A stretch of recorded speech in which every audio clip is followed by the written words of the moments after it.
주인에게 인사하십시다. 사랑하고 축복합니다. 잘 오셨습니다. 감사합니다. 오늘 이제 말씀 전하기 전에 오늘 말씀 제목 한번 읽어볼까요? 시작. 왜 문설주와 임방인가? 왜 문설주와 임방이에요, 여러분?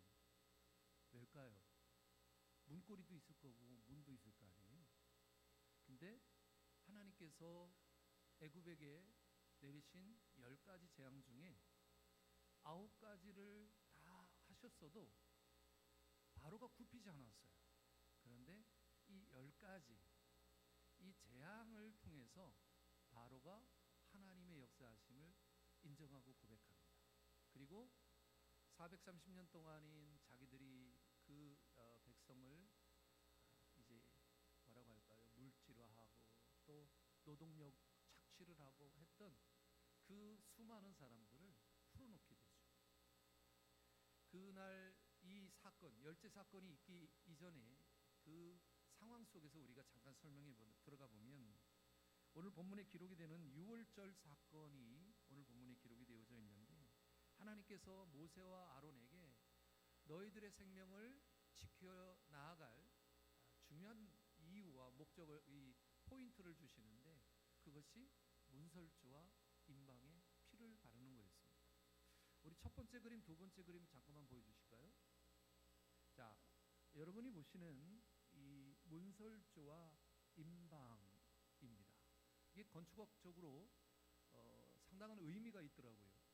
사실 왜 문설주와 임방인가 라고 하는 제목을 제가 가지고 설교를 준비했냐면 아주 상식적이라고 할까요? 그냥 쉬운 생각으로 이 본문을 제가 묵상하다가 왜 굳이 문설주와 임방의 피를 바르라고 했을까? 처음에 말씀드렸던 문고리나 아니면 대문에 바르면 안 됐나? 이게 너무 상식적인 질문으로부터 시작이 됐어요. 그런데 정말 오묘한 것은 이 말씀이 가리키는 문설주와 임방, 이거 서로 연결이 됐지 않습니까? 문설주는 두 개의 기둥이고 그 위에 보입니다. 임방이라고 하는 것은 흔히 우리로 말하면 보에 이렇게 얹혀져 있는 형태로 설계되어져 있습니다. 이게 흔히 이야기하는 입구이죠. 처음에 들어갈 때 집으로 들어가는 그 입구를 말하고 있는 겁니다. 하나님께서 모세와 아론에게 이 이스라엘 백성들에게 어린 양을 잡아서 문설주에 바르고 임방에 바르라 라고 하는 이 말씀의 선포는 하나님께 맡기라고 하는 완전한 헌신적 의미가 여기에 담겨져 있는 거예요. 특별히 출애굽기 12장을 우리가 조금 이해하기 위해서는 1절에서부터 7절을 보면 400년 동안 넘은 그 시간 동안에 너희가 수고하고 애쓰니 내가 너희를 해방시켜 줄게 라고 하는 그런 의미가 아니에요.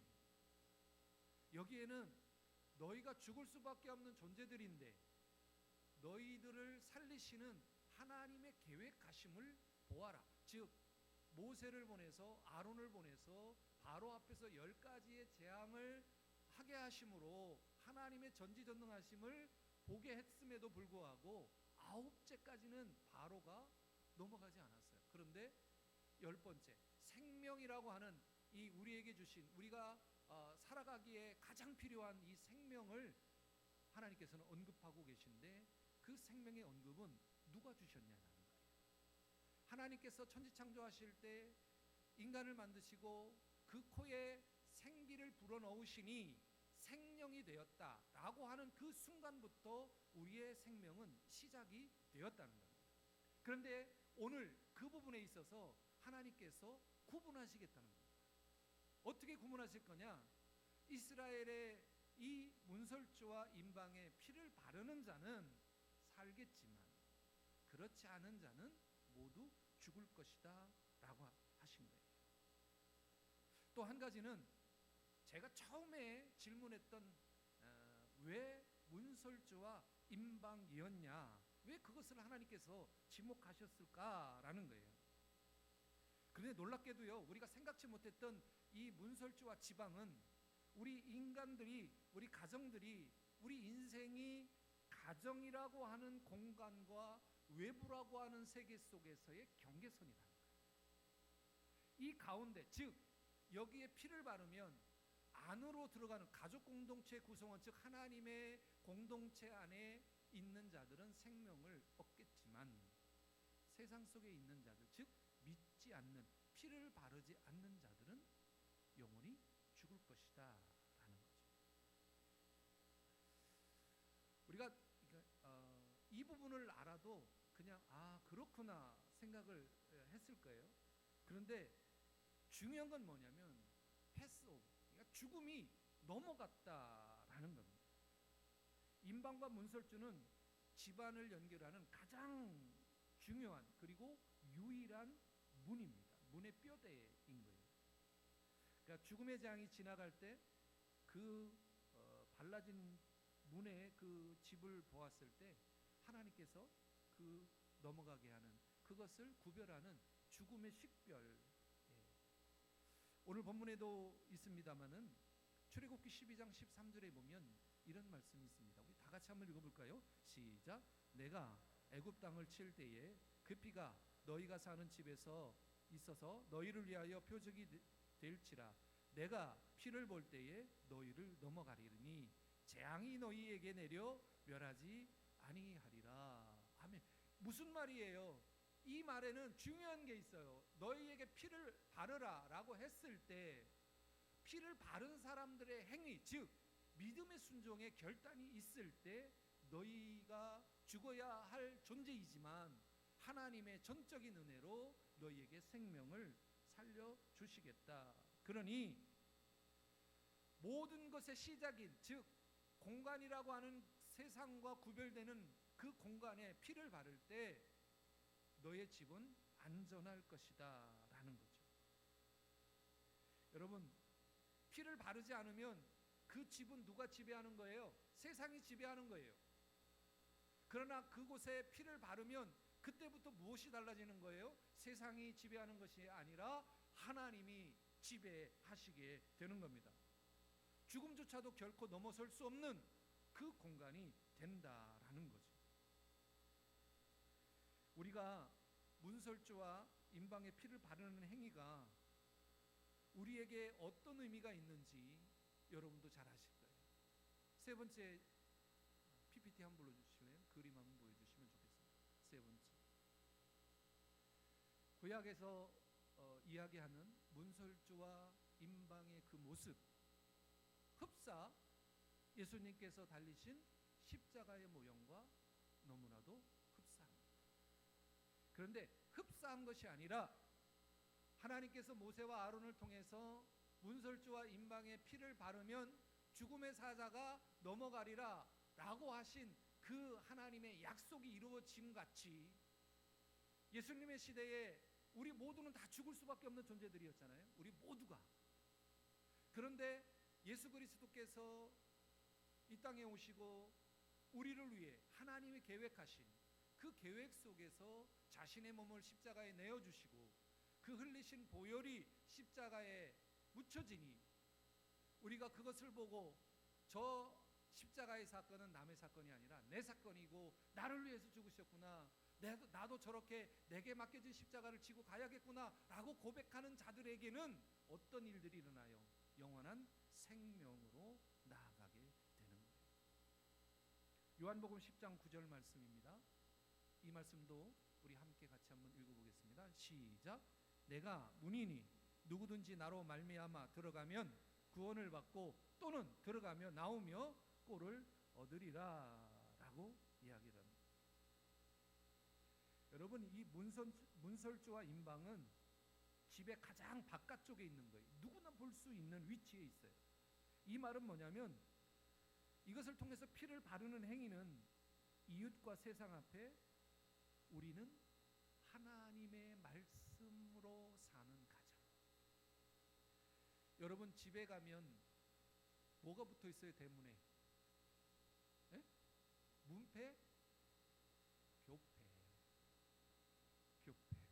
문패도 물론 있어요. 요즘에 문패 보기 참 어려운데 문패도 있지만 교패입니다. 교패의 의미는 이런 거예요.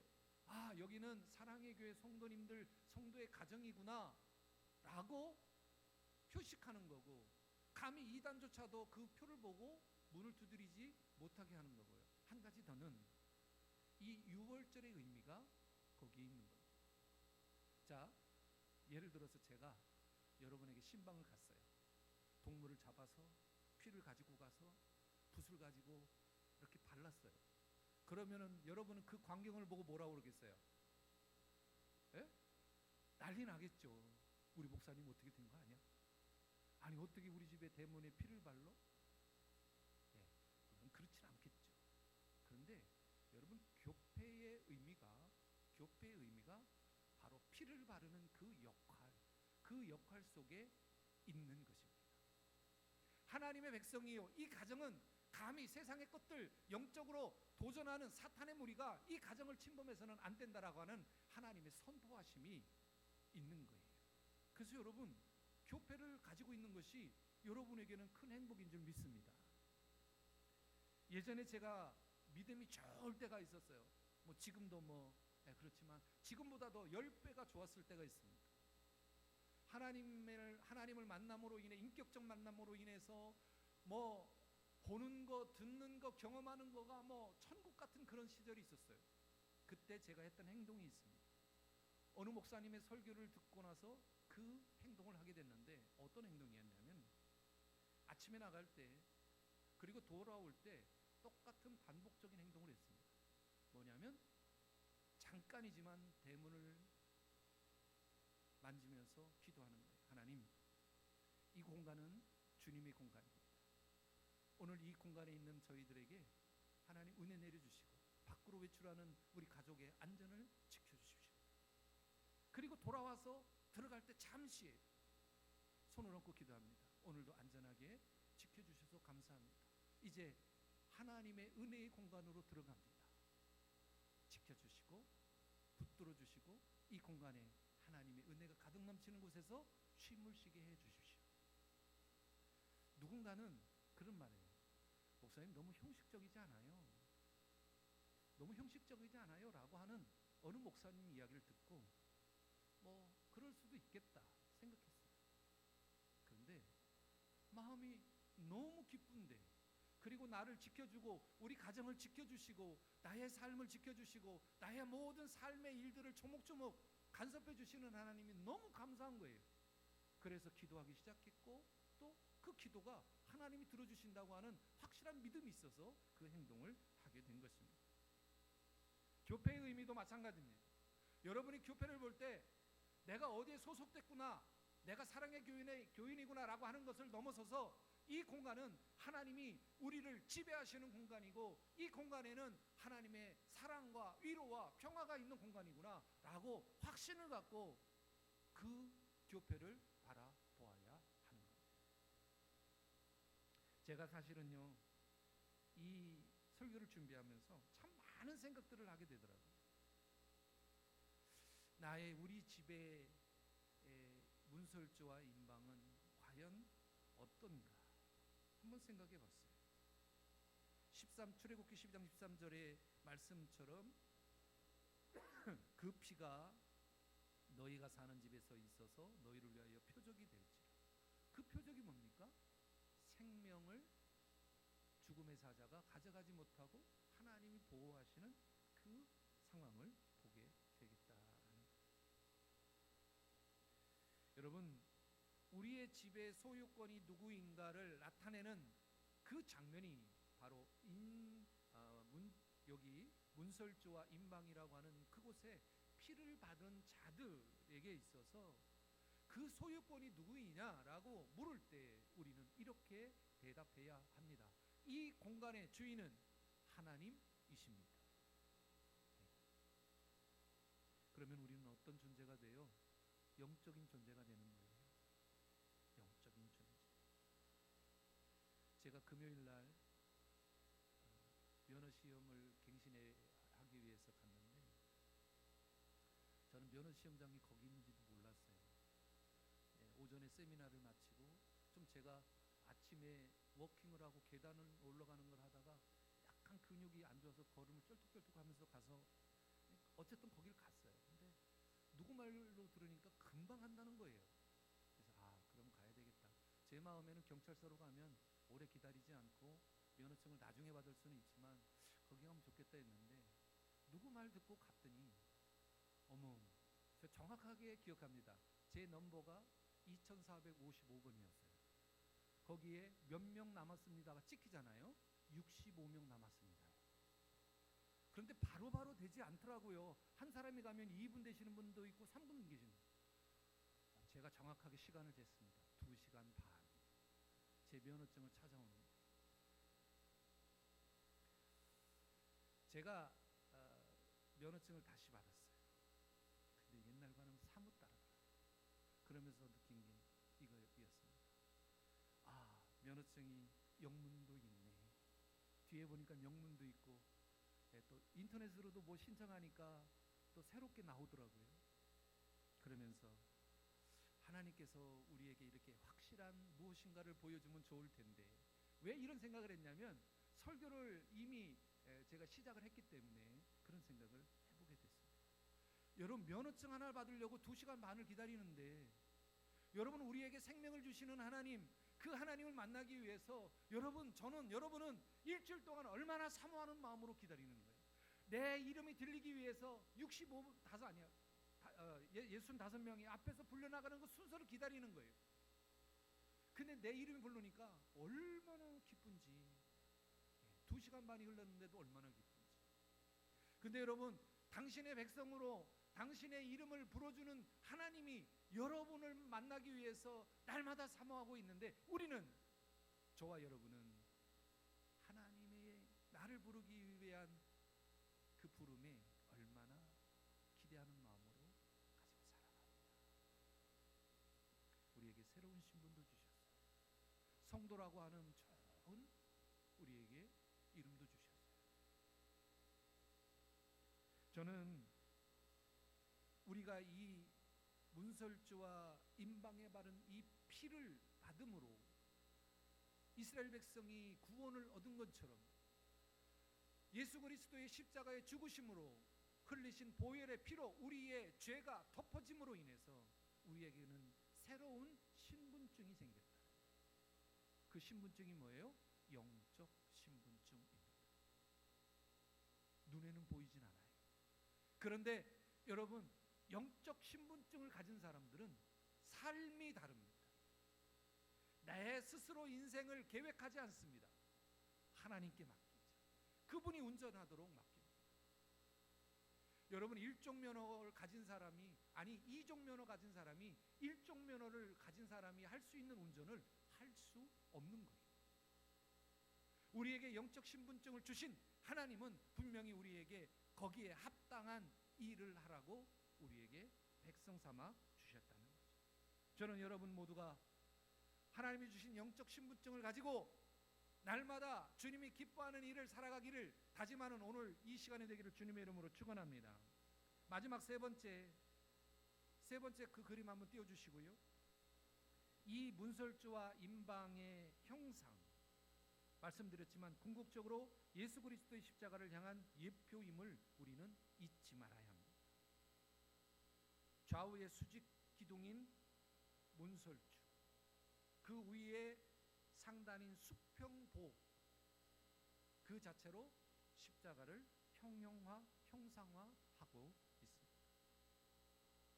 6월절 밤에 이스라엘 백성이 그 피 묻은 문틀 아래를 통과했을 때 그들은 죽어 마땅한 그 존재들은 그 문을 통과함으로 인해서 새로운 생명을 얻게 되었죠. 이 사건은 훗날 인류가 그리스도의 보혈이 흐르는 십자가의 문을 통과해서 영생으로 들어갈 것을 미리 보여준 아주 장엄한 예시라고 할 수 있는 겁니다. 다시 한번 요한복음 10장 9절의 말씀을 생각하면서 우리 함께 읽어보겠습니다. 시작. 내가 문이니 누구든지 나로 말미암아 들어가면 구원을 받고 또는 들어가며 나오며 꼴을 얻으리라. 아멘. 여러분, 구약의 어린 양의 피가 이스라엘을 살렸듯 신약의 예수 그리스도의 보혈이 우리 영혼의 문설주와 임방에 발라져야 영원한 죽음에서 구원을 받을 수 있다고 하는 복음적 핵심이 여기에 담겨져 있는 겁니다. 누구든지 이 문을 통과하는 자는, 누구든지 그리스도라 하는 문을 통과하는 자는 심판의 밤을 지나 약속의 땅으로 나아가는 새 길을 얻을 것입니다. 사랑하는 여러분, 문설주와 임방은 하나님과 우리의 사이에 끊어질 수 없는 언약적 관계를 상징하고 있어요. 여러분, 하나님께서는 멀리 계신 분이 아닙니다. 내 삶의 가장 내밀한 입구 문설주까지 내려오셔서 우리를 보호하시는 분입니다. 처음에 말씀드렸던 것처럼 문설주와 임방에 피를 바르는 것은, 그래서 생명을 얻은 것은 그냥 그 말을 듣고 아멘한 것이 아니라 그들의 삶을 통해, 행위를 통해 실제적인 자신들의 그 행동을 통해서 하나님께서 주신 은혜를 입게 되었다는 겁니다. 우리 삶에 예수 그리스도를 받아들일 때 우리 모두는 안전할 수 있습니다. 사랑하는 여러분, 아직도 주님에 대해서 예수 그리스도가 나와 상관없는 그런 분으로 여겨지는 분이 계십니까? 그러면 오늘 구약의 이스라엘 백성이 생명을 얻은 문설주와 임방에 바른 그 어린 양의 피를 기억하고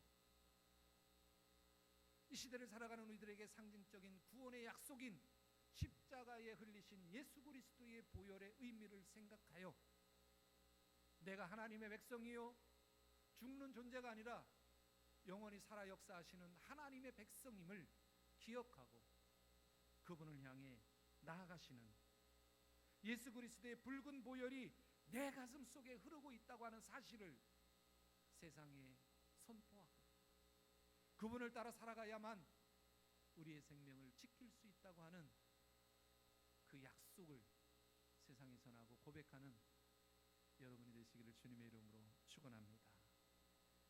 기도하겠습니다. 사랑이 많으신 아버지